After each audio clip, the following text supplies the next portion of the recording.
Good afternoon. My name is Rita Montgomery, and we are sitting here in the Inn at 213 17 Mile Drive in Pacific Grove, California. And I have the pleasure of having an interview with Dr. Hew Len, and present with me also is Rick Moss, Dr. Rick Moss, and Marvin Greeno. We have some questions. I have some questions of Dr. Hew Len. Please tell me, how do I pronounce your first name? Is it Heliakala? Is that right? It's E-A-Le-A-K-A-La.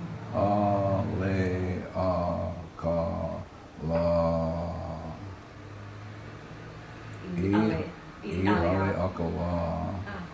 Thank you. Yeah. So, I'm wanting to speak with you, especially about some of the ideas that you bring up in the book Zero Limits, written about you by Joe Vitale. And perhaps you could start out by explaining a little bit about this idea of 100% responsibility for oneself, and an entirely different idea of what the self is according to the system that you speak about. Well, I think Shakespeare said it better than I. If you read Sonnet 146, Shakespeare says, "Poor soul."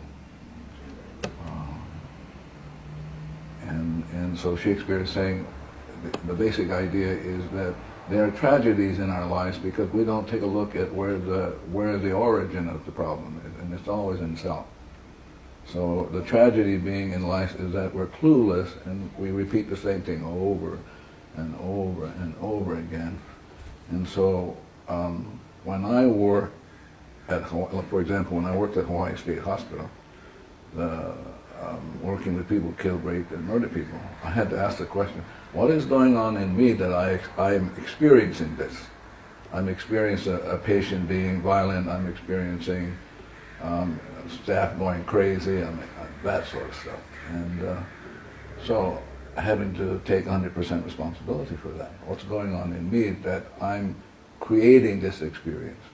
And so I just do this cleaning, and the cleaning, the Ho'oponopono is about going into the self, and specifically into the subconscious, and where the data is, and since everything is run by information, so that the information in my subconscious is dictating to me what I'm seeing, what I'm experiencing. It's like in Shakespeare's Tempest, where Miranda says, "Oh, woe is me to see what I see." So Miranda has this insight that she's only seeing with data.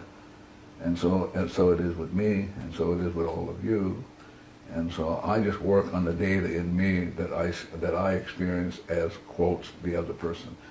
So if I see you as being crazy and goofy, it's only my experience of you. If I erase that, you can't be that way. Not possible. And so that's what I mean to be 100% responsible. Being 100% responsible is taking responsibility for what is going on in you that you experience of whatever. Could I ask you to clarify just a little point? You said, what is it in me that is experiencing this? Yeah. Could you clarify what you mean by experiencing? Do you mean perception? No, I don't even mean that. Perception is really a end product or consequence of data playing in the subconscious. So again, coming back to Miranda is saying, I only can see what I see because the data is seeing what I see. So Miranda is really speaking what Shakespeare says, the mind is just a stage, and the data runs around on the stage, and the data is really what is going on. And so if the data is such that I'm experiencing suffering, or I'm experiencing people being goofy, then I have to be responsible for that. What's going on in me, and it's simply data playing, and more specifically memories replaying in the subconscious. And those can be erased. Mm-hmm. I think that is probably the most profound thing about this Ho'oponopono, is that you could erase data. Could you give us an example of what it feels like or looks like for data to be erased, or is that not something that can be done in this kind of setting? I'm not sure what you're asking. Could you give us an example of cleaning? I mean, how do we erase the data within our own minds? Well, is that something that could be Yeah, discuss? of course. You can teach it. Trees can do it. Cars can do it. Anybody can do it. But the idea is the most fundamental question one needs to know is the question, who am I? And most people have no idea about who they are, and therefore are not allow the data in them to speak for them, as opposed to choosing to not have the data by erasing it. And so it's coming back to great sages like Jesus. Jesus said, love your enemies, and your only enemy is the memory replaying that you experience as a judgment, anger, resentment, hate, annoyance. And so the Ho'oponopono is about falling in love with the data and saying to the anger, I love it, saying to the memory that replays the anger, I love you, thank you for showing up, and giving you one more chance to free you.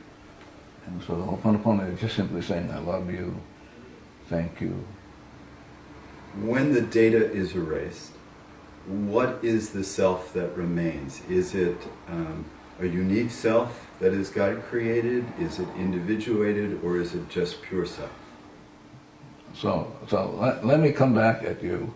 So I would ask you, who's talking? Who's asking the question? Well, that would be the data, and Yeah. because the other part of me would know the answer to that. Yeah, but I'm saying since the data is talking, you can erase the data. So I'm saying to people, no matter if you have questions, you'll never be able to get at what is going on because the data is running you. And the idea is to get to see, we historically have come from this notion that you can decode things. So the Greeks come along and Greeks said, well, let's examine, let's analyze. But the Ho'oponopono is not about examining or analyzing. Ho'oponopono is about letting go of the data. So when the data is erased, you are what Buddha called in the space of void, or what Shakespeare calls you're in the state of blank. And it is when you are in that state of emptiness, void, and blank, then this inspiration comes through. What quantum physics called the phantom force of nothing. So it's a state of nothingness? I'm sorry? I'm sorry, it's a state of nothingness that you're But describing? you have to really be careful because one has to be as precise as possible. No thought? No words? No, not no thought, no data plane. So what does it mean to have no data free? That means you're free. You're absolutely free when no data plays.